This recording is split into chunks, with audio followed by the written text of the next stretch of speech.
And welcome back to News Channel. Culture Shock time on this Thursday, focusing today on Islamophobia in Canada.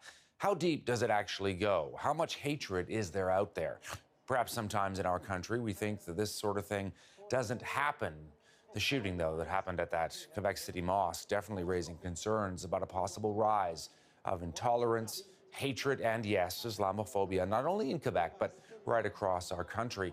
Of course, in recent years, a lot of talk about the threat of Islamic terrorism, but what about right-wing extremism, white nationalism in Canada?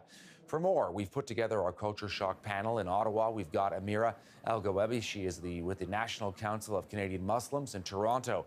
We're joined by Safwan Choudhry, the national spokesperson for the Ahmadiyya Muslim Jama'at. And in Calgary, we've got Dr. Shirley Steinberg, author of Teaching Against Islamophobia. She has covered this issue for a long time in her studies.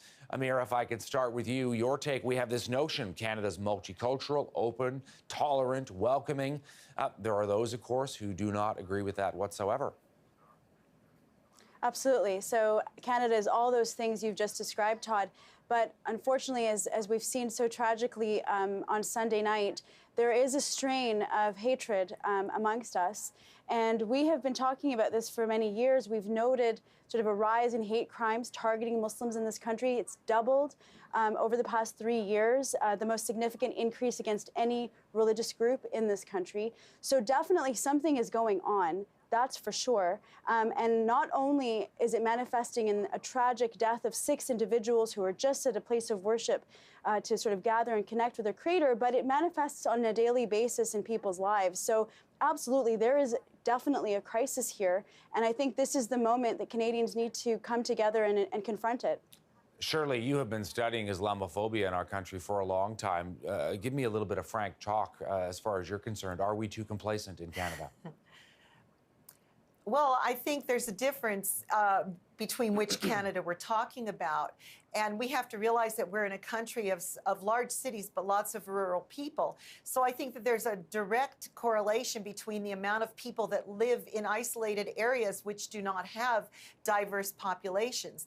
That said, given the situation that has happened last week, I would say there's also a very important conversation about the fact that Quebec has outwardly nurtured Islamophobia for at least 10 years. And it's very clear in a province that has different laws about hate, that allows its cities to actually legislate whether a mosque can even be built in the city limits, and has had hearings to ban women who are visible Muslims. I think there's a conversation also about the difference between Quebec and the rest of Canada. We want to show the book, Shirley, that you have written here, because I know you focused on this, Teaching Against Islamophobia. Safwan, if I can bring you into the conversation as well, and your read on this, because Canadians are wondering how this could happen, why it would happen. We sometimes look south of the border and we think this kind of thing, this extremism, this is an American problem. It's certainly not a Canadian problem. And for the most part, I would agree with you. We don't typically see these types of attacks in Canada, but as mentioned earlier, it is on the rise. Obviously, just last year, we saw there was a Muslim lady attacked here in Toronto. We saw people vandalize mosques and break windows. But again, it's important to highlight, for instance, ourselves as the Ahmadiyya Muslim Jama'at, we have a community spread out from Newfoundland to British Columbia, including in Quebec, both in Quebec City and Montreal. And we recognize that our work is cut out for us. We need to really get out there. We need to meet Canadians. We've done various initiatives to provide a counter narrative, both to radicalization, but also to provide and present the true teachings of Islam. We want everyday Canadians to, at the very least, meet a Muslim and have an opportunity to have a dialogue and to understand all the similarities we have and where we may have some differences, to also to come together. And that is truly what being a Canadian is. This is why most Muslims, I would say, do feel safe in this country and have really embraced Canada as a country of their own. One of the things that several of the imams said at this public memorial just held in Montreal was it's about fighting ignorance, it's about fighting hatred, and there is, in some cases, just no connection between certain people. They don't understand different cultures and languages and religions, which could be fundamentally at the heart of a lot of this. Amira, I want to give you a scenario, though. What do you think the conversation would be right now had this been a church and had a Muslim man walked into a church and killed 6 people? I don't even want to go there, to be honest, Todd, because I think it's enough what we're enduring. I think that any time there is an attack on any human being, really, and someone loses their life senselessly, I think all of us kind of come together, you know, in humanity, right? And sort of condemn that kind of violence and just, you know, just our hearts are broken. But I think what you're trying to say, perhaps, then, is definitely the you know, Canadian Muslims have certainly faced a lot of scrutiny when it comes to national security issues. That we do know that when it comes to these conversations, and you talked about it a little bit in your intro, we often talk about you know, Canadian Muslims and then this whole conversation about violent extremism, and that, you know, now experts are saying there's so much attention paid to violent extremism, you know, sort of emerging from, you know, the small segment in the Muslim community, but we're not talking about right-wing extremism. We're not having those conversations when, in fact, according to you know, security agencies, right-wing extremism is growing in this country, and it is actually a high priority. Just at the last Senate hearings of last summer, a Montreal police officer testified that he was most concerned with right-wing extremism in the province of Quebec. That did not make it to the front pages of any major newspaper. So the question becomes, why not? And certainly at this time, we must definitely pay more attention to what's happening on what we would consider the fringe. But as we've seen, it only takes one individual who is listening to the political rhetoric, who's listening to those radio shows that are just pandering in fear and myth and stereotype about a group of people. It takes one person to destroy 6 lives and to leave wives without their husbands and children without their fathers. What about that, Shirley? Right-wing extremism, white nationalism, white supremacism in Canada? I think it's very strong. I think there's pockets in the prairies, definitely in British Columbia, and absolutely in Quebec. And we're going to have this conversation, but how long will this last? In fact, when the previous guest just talked about radios, I mean, there are Quebec radio stations directly dedicated to this notion of right-wing extremism. We worry about Rush Limbaugh and that mentality in the States. We certainly have it here in Canada. And it's also that idea of whiteness has to be a conversation, and it seems to be a very reluctant conversation.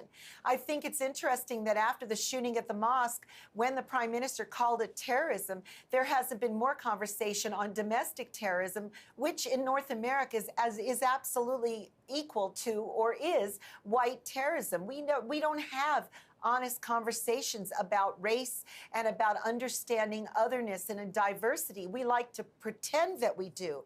I would challenge most of the watchers and most of the people on TV stations and newspapers everywhere to even name the most prevalent imam in each city. This is not a conversation that we're having. We are not aware in a healthy, reasonable, respectful way about Muslims in this case until something like this happens.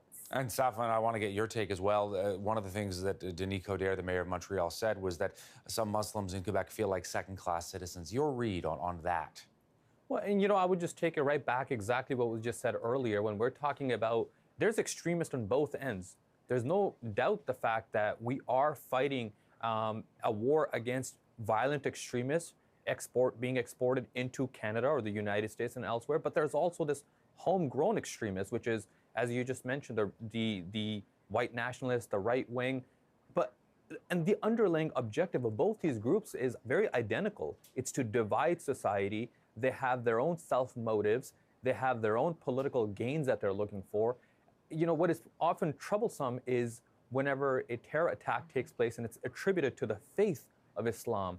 As you can imagine, it's heartbreaking. It's gut-wrenching when the faith that you prescribe to for your peace, for your harmony, for your love and compassion for others is immediately pointed to and targeted when an attack takes place. But whenever a right-wing extremist attack takes place, it's just narrowed down to an individual, and we're not tackling the mindset leading into it. So naturally, as I mentioned earlier, there may be a conflict of classes, but how we evaluate that is what can we do? How can we assess that?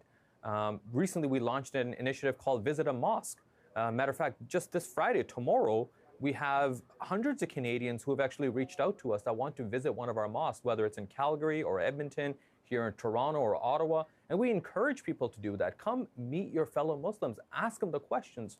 And that's how we elevate each other. I think that's how we eliminate the classes of citizenship or defining people based on their views, but rather the common thread that we have, which is the Canadian mosaic. Obviously, this attack, more specifically in Quebec City, is not the first attack on Muslims. I mean, these attacks have been taking place against Muslims since the time of the founding of the faith. Prophet Muhammad, peace be upon him, his dear friends were attacked and lost their lives, his house, his property, and right down to his spouse. But where we find our solace is how he responded with love and compassion and kindness, and that's what he taught his followers, and that's what we know, and that's what I know as a Muslim. And this is the narrative that we want people to understand, so they also understand what truly our faith stands for. Safwan, Amira, Shirley, thank you for coming on today. Great to talk to you. Great conversation. A lot of food for thought.